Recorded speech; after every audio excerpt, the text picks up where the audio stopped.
अजितदादा हे कामाचे माणूस आहेत, सगळ्यांची कामं करतायत आणि वेगवेगळी गोष्टी करतायत, असं एक नरेटिव्ह पर्क्युलेट केलं जात आहे. कामाची व्यक्ती म्हणजे तुम्ही जर काम करत राहिला आणि विचार जर बाजूला ठेवला तर खऱ्या अर्थाने विकास होऊ शकत नसतो. विकास जर योग्य पद्धतीने करायचा असेल तर विचारसुद्धा तेवढेच स्ट्रॉंग लागतात. इथं तुम्ही विकासाच्या नावावर बोलत आहात आणि दुसऱ्या बाजूला विचार तुम्ही सोडता, हे कितपत योग्य आहे? मग तुम्ही आज पवार साहेबांची साथ सोडली, विचाराची साथ सोडली, तर उद्या तुम्ही सामान्य लोकांची साथ सोडून भ्रष्टाचार सुद्धा मोठ्या प्रमाणात करू शकता. आणि मग विकास केला हे नाव पुढे करत तुम्ही जर तिथं स्वतःचं घर भरत राहिला, हे कितपत योग्य आहे? मी फक्त दादांबद्दलच बोलतोय असं नाही, पण इतरही जे सर्व नेते आहेत ज्यांच्यावर वेगळ्या वेगळ्या प्रकारचे ॲलिगेशन होते, तर त्या ॲलिगेशनचं काय झालं? CBI एन्क्वायरीचं काय झालं? ED एन्क्वायरीचं काय झालं? मग विकासाच्या नावावर ह्या सगळ्या गोष्टी आपण विसरायच्या आणि मग उद्या जाऊन तुम्ही पैशाचा मोठ्या प्रमाणात जर वापर केला तर सामान्य लोक कुटुंबातल्या ज्या मुलामुलींना राजकारणात यायचं आहे तर ते कसे लढणार? त्यामुळे आज तुम्ही विकासाचा मुद्दा पुढे आणण्यापेक्षा विचार हा जास्त महत्त्वाचा आहे. मग कदाचित ब्रिटिश काळामध्ये तुम्ही हे बोलला असता, ब्रिटिश किती ताकदवान आहेत, ब्रिटिश किती विकास करतात, अनेक देशांमध्ये त्यांची सत्ता आहे, मग सामान्य लोकांची साथ सोडून तुम्ही त्यावेळेस काय ब्रिटिश बरोबर गेला असता? मग आज विचाराची लढाई आहे आणि लोकांना विचार जास्त महत्त्वाचे असं मला वाटतं. एक तर ब्रिटिशांची तुलना करता येणार नाही, कारण पक्ष कुठलाही असू द्या हे सगळे भारतीय आहेत. नंबर 1. नंबर 2 म्हणजे यापूर्वी सुद्धा काका पुतण्या हा संघर्ष काही नवीन नाहीये. गोपीनाथ मुंडेंच्या विरुद्ध धनंजय मुंडे राष्ट्रवादीमध्ये घेऊन त्यांना जिंकून तिथे आलेलेच आहेत. त्यामुळे हा फक्त बारामतीचा मुद्दा खूप भावनिक केला आहे, तर तो मतदाराला तो अपील करेल. कारण यापूर्वीचे बरेच उदाहरण आहेत, क्षीरसागराचे धरण असू दे, भावकीमधली भांडणं ही बारामतीतली की पहिली घटना नाहीये. तशी पहिली घटना नाही असं आपल्याला कसं बोलता येईल? बारामतीमध्ये ही पहिली घटना आहे. तुम्ही ब्रिटिशांचा मुद्दा इथं येत नाही असं तुम्ही म्हणता, पण आम्ही वृत्तीबद्दल बोलतो. इथं कुटुंब आणि पार्टी फोडायची वृत्ती जी ब्रिटिश काळामध्ये ब्रिटिशांनी भारतामध्ये वापरली, महाराष्ट्रामध्ये वापरली, तीच वृत्ती आता आम्ही बोलत आहोत. राहिला प्रश्न भाजपचा, जेव्हा तिथं आपल्याला स्वतंत्र मिळत होतं तेव्हा भाजपच्या ज्या काही कुठल्या संघटना असतील त्याच्यामध्ये सहभाग त्यांनी घेतला नव्हता.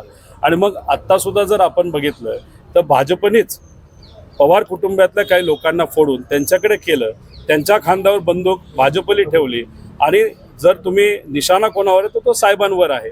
हे जे काही खालच्या लेवलचं राजकारण आहे हे लोकांना आवडत नाही. राहिला प्रश्न हे मी कसं बोलतोय, कारण देवेंद्र फडणवीस स्वतः बोललेत की ते पुन्हा आलेत आणि 2 पक्षाला फोडून आलेले आहेत. त्यामुळे इथं लढाई ही विचाराचीच होणार.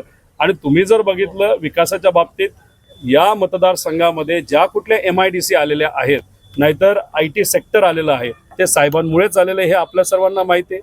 त्याच्याचबरोबर या जिल्ह्यामध्ये जे मोठे मोठे डॅम तयार झालेत ते साहेबांच्याच मार्गदर्शनाखाली झालेले आहेत. कृषी आणि जे शेतकरी आहेत, जेव्हा जेव्हा शेतकरी अडचणीत आला होता तेव्हा साहेबांनीच मदत केली. आज दूध उत्पादक शेतकरी अडचणीत आहे, झाला का विकास? झाली का मदत त्यांना? आज कांदा उत्पादक शेतकरी अडचणीत आहे, झाली का मदत त्यांना? आज बेरोजगार युवा आहे, त्यांना झाली का मदत? त्यामुळे विकास जर आपण बघितला तर विकास हा व्यक्तिगत नेत्यांचा विकास योग्य नसतो, सामान्य लोकांचा विकास झाला पाहिजे. त्यामुळे आम्ही विकास आणि विचार, पण विकास हा लोकांचा विकास, नेत्यांचा नाही, आणि विचार हा सामान्य लोकांचा विचार हा जास्त महत्त्वाचा आहे. शिवशाहू फुले आंबेडकरांचा विचार महत्त्वाचा आहे. आणि त्यामुळेच मी आश्वासित पद्धतीने इथं सांगतो, बारामतीमध्ये सुप्रियाताईंचा विजय हा 3 लाखापेक्षा जास्त मताधिक्याने होईल. अजित पवारांनी तुमच्या वयाबद्दल एकदा बच्चा असं संबोधलं होतं. काल सुनील दरवाडीचे अध्यक्ष असं आपल्याला मला रोहित पवारांनी राजकारण शिकू नये असं बोललेलं आहे. ते खरं आहे. ते मला म्हणतायत बालवाडीचे अध्यक्ष का काय असेल ना, म्हणजे मी लहान आहे असं त्यांचं कदाचित मत असेल. ते याच्यासाठी खरं आहे की सिंचनाच्या चिखलामध्ये अडकलेले ते नेते आहेत, त्या चिखलातून बाहेर निघण्याची बुद्धी त्यांच्याकडे नक्कीच आहे. त्याच्याचबरोबर एका घराच्या ॲड्रेसवर 100 कंपन्या त्यांच्या रजिस्टर्ड आहेत. ह्या सगळ्या गोष्टी करायच्या, भाजपबरोबर जाऊन त्यांच्यावरच्या कारवाई थांबवायच्या, एवढी तर माझ्यावर बुद्धी नाही, माझ्याकडे बुद्धी नाही, म्हणून कदाचित मी लहान बोलायला काय हरकत नाही. त्यामुळे त्यांनी बोललं ते झालं, त्याचा अर्थ सगळंच खरं असतं असं नसतं. राहिला प्रश्न राजकारण शिकू नये, मी कोण शिकवणारा? तुम्ही जर बघितलं तर त्या काळामध्ये तिथं अंतुले साहेबांचे ते कार्यकर्ते होते, अंतुले साहेबांना त्यांनी सोडलं. जयंत पाटील साहेबांचे कार्यकर्ते त्यांना त्यांनी सोडलं. त्याच्यानंतर देशमुख साहेबांचे कार्यकर्ते त्यांना त्यांनी सोडलं. आज दादांबरोबर साहेबांबरोबर ते साहेबांना सोडलं. आज दादांबरोबर आहे आणि उद्या जाऊन भाजपमध्ये कुठला पहिला नेता अजितदादांचाच आहे तो तटकरे साहेबच असतील, हे मी आज तुम्हाला सर्वांना सांगतो. त्यामुळे त्यांच्या एवढी बुद्धी, विचार आणि पार्टी सोडायची आणि वेगळ्या काही गोष्टी नकारात्मक करायची, त्यातून बाहेर निघायचं आणि सुटका करायची, एवढी बुद्धी तर माझ्याकडे नाही. रावेर असेल, माढा किंवा सातारा हे 3 घेतले होते, पण रावेरमध्ये परिस्थिती पाहिली तर खडसेंच्या कुटुंबातून आता उमेदवार नाहीये. माढ्यामध्ये जानकरांसोबत बोलणं चाललेलं तर ते आता तिकडे परभणीतून महायुतीतून लढतात. साताऱ्यामध्ये सुद्धा तुमची पृथ्वीराज चव्हाणांची बोलणी चालली. मतदारसंघ मागून घेतले, पण इंटरेस्टिंग गोष्ट ही आहे की मेरिटनुसार कॅन्डिडेटचा विषय होता, त्याच्याबाबत तुम्ही लॅक करताय. नाही, असं नाहीये. खरं तर माढ्यामध्ये आमच्या सगळ्यांची इच्छा होती आणि मीडियामध्ये सुद्धा त्या गोष्टीची चर्चा झालेली आपण सर्वांनी बघितली की जानकर साहेबांना तिथं संधी द्यावी असं आमच्या सगळ्यांचं मत होतं. कारण तिथं त्यांचा संपर्क होता, लोक त्यांना तिथं ओळखतात, ते तसे मोठे नेते आहेत. पण माढ्यातून जर ते उभे राहिले असते सहजपणे त्यांचा विजय कदाचित झाला असता. असं असताना सुद्धा आणि आपण त्यांना तिथं तिकीट देत असताना सुद्धा जेव्हा ही बातमी बाहेर आली तेव्हा भाजपने त्यांना बोलून घेतलं आणि मग परभणीचं तिकीट दिलं. आता अजितदादा गट म्हणतोय की त्यांच्याच कोट्यातून दिलं, असं नाहीये. ते भाजपने त्यांच्या कोट्यातून तिथं दिलेलं आहे. इथं फक्त हे मिरवत आहेत. पण परभणीतून तशी नवीन ओळख, नवीन कार्यकर्त्यांची फळी, तिथं त्यांचं नुकसानच होईल. मग खऱ्या अर्थाने जानकर साहेबांची पूर्वी ताकद भाजपलीच कमी केली आणि आता सुद्धा संपवण्याचं काम कुठेतरी भाजपच करते असं आमच्या सगळ्यांचं मत आहे. राहिला प्रश्न साताऱ्याचा, पाटील साहेब आजारी आहेत, त्यामुळे त्या बाबतीत कुठेतरी बदल व्हावा अशी त्यांची इच्छा आहे. पण जो कुठला उमेदवार असेल तो चांगलाच असेल आणि तसे नावं आहेत. पण 31 तारखेला म्हणजे कालच्या दिवशी दिल्लीला बैठक होणार होती, तिथं काही गोष्टी ठरणार होत्या. साहेब परत महाराष्ट्रात आल्यानंतर त्या बाबतीतली घोषणा हे करतील असं मला एक ठिकाणी नमूद वेगवेगळ्या गुंडांना पृथ्वीराज चव्हाण साहेब खूप मोठे नेते आहेत, माझे मुख्यमंत्री आहेत. त्या लेवलला मी तरी कधी बोलत नाही. साहेब आणि जयंत पाटील साहेब त्या बाबतीत बोलू शकतील, बोललेही असतील का नसतील हे मला सांगता येणार नाही. पण 2 दिवस थांबा, तिकीटच जाहीर होईल. निवडणुकीत गुंडाचा वापर खूप मोठ्या प्रमाणात होणार आहे. जेव्हा दंगेकर साहेबांचं आमदारकीचं इलेक्शन होतं तेव्हा सुद्धा तुम्ही जर बघितलं तर गुंडांना मोठ्या प्रमाणात जेलमधून सोडलं गेलं होतं आणि तिथं ते धमकवत होते लोकांना. तरी सुद्धा लोकांच्या ताकदीमुळे दंगेकर साहेब निवडून आले. आता सुद्धा आपण जर बघितलं तर मोठे मोठे गुंड हे मोठ्या मोठ्या नेत्यांना भेटतात, फोटो काढतात, रील काढतात आणि एक संदेश कुठेतरी देण्याचा प्रयत्न केला जातो की गुंडांना वरदहस्त सत्तेत असणाऱ्या लोकांचं आहे. सत्तेत असणारी लोक नाही तर पोलीस काही त्यांचं बिघडू शकत नाही.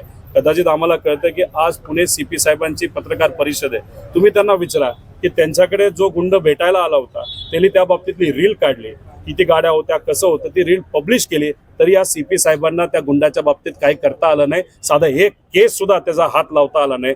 गुंडांची आज दहशत एवढ्या मोठ्या प्रमाणात या पुण्यामध्ये आणि महाराष्ट्रामध्ये वाढत असतील आणि CP साहेबांसारखे अधिकारी काहीच करत नसतील, याच्यावर एकच आहे की सत्तेत असणारे लोक पैसा वापरणार, गुंडांना वापरणार आणि लोकशाही मारण्याचा प्रयत्न या इलेक्शनमध्येच भाजप आणि मित्र पक्षाकडनं केला जाणार आहे. दंगेकरांचं 8वी शिक्षण आहे आणि असा अशिक्षित उमेदवार पुणे लोकसभेत हवाय का असा विरोधकांकडून आरोप केला जातो. खूप शिकले म्हणून खूप ज्ञान येतं असं नसतं. आज ज्या लोकांचा भ्रष्टाचाराचा आरोप आहे, ज्यांच्यावर भ्रष्टाचाराचा आरोप आहे त्यातले बरेच लोक शिकलेले आहेत. त्यामुळे किती शिकलं याच्यापेक्षा लोकांची जाण किती आहे, सामान्य लोकांमध्ये किती आहेत, व्यक्तिमत्व स्वतःचं कसं आहे आणि लॉजिक किती चांगलं आहे हे जास्त महत्त्वाचं असतं. जर एखादी व्यक्ती खूप शिकली आहे पण लोकातच जात नसेल आणि त्यांना फक्त भ्रष्टाचारच करायचा असेल, ती व्यक्ती किती योग्य असणार आहे लोकांसाठी. त्यामुळे शिक्षणापेक्षा लोकांचं प्रतिनिधित्व करणारी ती व्यक्ती आहे का हे बघणं महत्त्वाचं आहे. दंगेकर साहेब जर तुम्ही बघितलं तर लोकातली एक व्यक्ती आहे आणि लोकात राहून लोकांसाठी काम करणारी व्यक्ती आहे, जे लोकांसाठी जास्त महत्त्वाचं आहे. आणि उदाहरण द्यायचं झालं तर वसंतदादा पाटलांचं पण देता येईल. त्यामुळे उगाच या विषयाकडे लक्ष विकेंद्रीकरण न करता कुठेतरी मला असं वाटतं की मुद्द्यावर बोलले पाहिजे. आज लोकांचे काय अडचणी आहेत. दादा, सुनील तटकरेंनी त्या दिवशी महादेव एक जागा त्यांनी घोषित केली, त्यानंतर लगेचच आपल्या पक्षाकडून सुद्धा त्यांना बारामतीमध्ये लगेच तातडीने 1 तासामध्ये सुनील तटकरेंनी बारामतीची सुद्धा घोषणा केली. नेमकं काय झालं असं? काय नाही, त्यांच्याकडे कुठं प्रक्रिया आहे असं दिसत नाही. मनाला वाटतं तिथं ते बोलतात. जेव्हा शिरूरचे तिकीट हे डिक्लेअर झालं, तिथं असणारे जे माजी खासदार आहे त्यांचं नाव घेण्यात आलं तेव्हा सुनील तटकरे साहेब बोलत असताना त्यांना त्यांच्या उमेदवाराचं नाव सुद्धा त्यांना घेता येत नव्हतं. त्यामुळे आज जर आपण बघितलं तर ते कुठेतरी रिॲक्शनमध्ये आहे, म्हणजे ॲक्शन लोकांकडनं होते, रिॲक्शन ते देत आहे. त्यामुळे ते कुठंतरी आता त्या वादामध्ये गुंतलेले आहेत.